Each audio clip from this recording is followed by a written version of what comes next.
Was filled today as people waited to hear the verdicts of the 5 men, so much so that an overflow room had to stream the news. We caught up with both sides after. Mikal McCracken, Amin Muse, Aleem Abdul-Hakim, Dean Fosque, and Kavon Coleman have all been found guilty of participating in a coalition of terror and violence that resulted in over 60 carjackings, 28 of which we substantively charged. The U.S. Attorney says the carjackings involve shootings and even murders.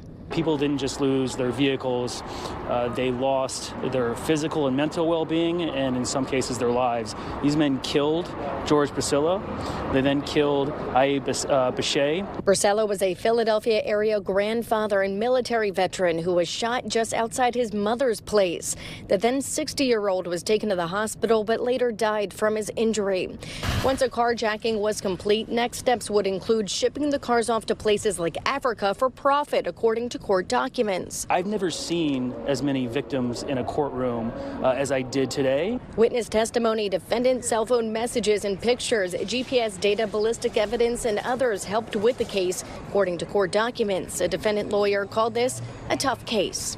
Telephone and cell phone stuff really hurt us in this case.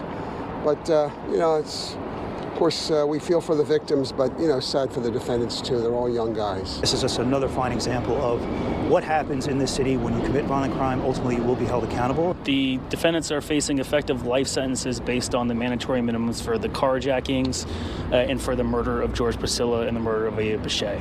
During the last few years, the Department of Justice and the FBI have started a carjacking task force, and they say this prosecution represents the culmination of their efforts. Outside the federal courthouse, Joe Croce, Fox 29 News.